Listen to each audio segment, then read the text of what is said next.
सनातन का दर्शन यह है कि व्यक्ति के पैदा होने से उसकी ख्याति नहीं है, हमारे यहां उसके गुण और उसके कार्य से उसकी ख्याति है।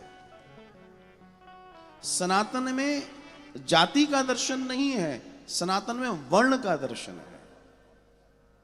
सनातन में जाति तब तक नहीं थी जब तक साइमन कमीशन नहीं आया था। साइमन कमीशन ने पहली बार भारत में रजिस्टर्ड किया, लिखित रूप में जातियों का वर्णन किया। साइमन कमीशन का विरोध इसलिए हुआ था, इसलिए नहीं हुआ था कि उसमें 6 के 6 ऑफिसर ब्रिटिशर्स थे, इसलिए हुआ था क्योंकि उसके पहले सनातन में कभी जाति सब मिलजुल कर रहते थे, पहली बार जाति लाई गई थी, उसका विरोध था, यह छुपा लिया गया कि पहले कोई जाति नहीं थी, जात कर्म थे, जात कर्म थे, लेकिन हमने उनको छोटा बना दिया। एक कुम्हार जो बर्तन बनाता है साहब, उसको हमने छोटा समझ लिया, जबकि हमारे भारत के अंदर एल्यूमिनियम भरा पड़ा है, बॉक्साइड आदि इतनी खाने हैं, साउथ में है, इधर उधर इतना है कि पूछो नहीं। क्या हम एल्यूमिनियम से बर्तन नहीं बना सकते थे? लेकिन हमें मालूम था, हमारे ऋषियों को मालूम था कि यह जहर है। उनको काम सौंपा गया कि तुम कुछ करो, उन्होंने कहा हम करेंगे, हम मिट्टी के बर्तन बनाएंगे जो अमृत है।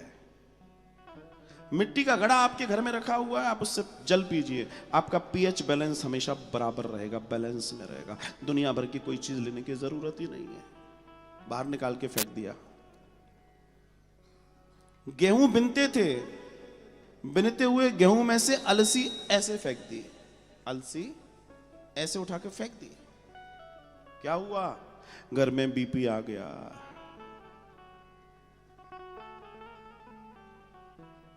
फिर मोटा गेहूं खाते थे, पतला कर दिया, पतला कर दिया, आटे को चिकना कर दिया। क्या हुआ?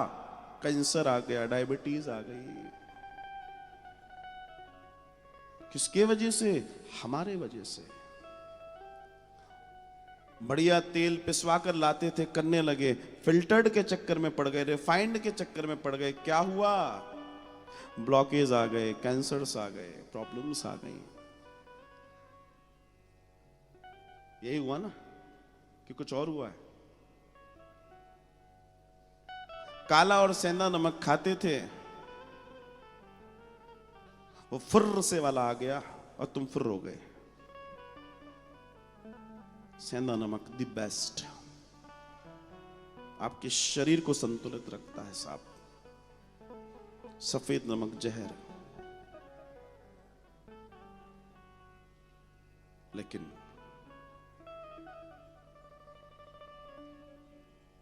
हमें समझना होगा, चीजों को जानना होगा और तब कल्याण होगा। कुछ चीजें हम ओवरलैप करते करते इतने आगे बढ़ गए कि हम खुद बेकार हो गए। मेरे पास कई लोग चर्चा होती है जो शुरुआती दौर में जिनके घुटनों में दर्द शुरू हुआ, मैंने उनको बस तिल के तेल का उपाय बताया, और कई लोग मेरे पास आके कह के गए कि कहां गया दर्द, हमें नहीं मालूम। सिर्फ आपको घुटने को कुनकुने तिल के जो तिल का तेल है उससे हल्की सी मसाज डेली दीजिए। चाहो कैसे है तो वीडियो अवेलेबल है, आप उसको सुन लेना हमारे चैनल पे। हम पढ़े हैं ये क्रीम आई है, वो क्रीम आई है, इसमें दूध है, अरे सीधे दूध ही ले लेना भाई, काहे को इस चक्कर में पड़ा है, इसमें मिल्क है, इसमें ये है। उनको मालूम है ये पढ़े लिखे बेवकूफ है, इनको पहले बनाओ। इन्हें नहीं मालूम कि उसके ऊपर क्या लिखा है पीछे, दे डोंट नो। एक सर्वे हुआ पूरी दुनिया में जिसमें यह पता पड़ा कि भारत में सबसे ज्यादा लोग प्रोडक्ट के पीछे डेट देखते हैं। भारत में ही देखा जाता है, आपको मालूम है? सबसे पहले तो इतनी इंटेलिजेंट वाली बात है, तो क्या आपको नहीं लगता कि अपने लिए ताली बजाओ? क्या आप डेट देखते हैं? रुक जाओ जरा बाबूजी, 1 मिनट रुकिए, मैं आगे की बात कह रहा हूं। ताली तो बजवाऊंगा मैं आपसे, और आपसे बजवाऊंगा। साहब ये खतरे की घंटी इसलिए है क्योंकि हम जानते हैं कि यहां पर एक्सपायरी बिकता है, उससे डरे हुए हैं, इसलिए हम डेट पहले देखते हैं। अब बजाइए ताली।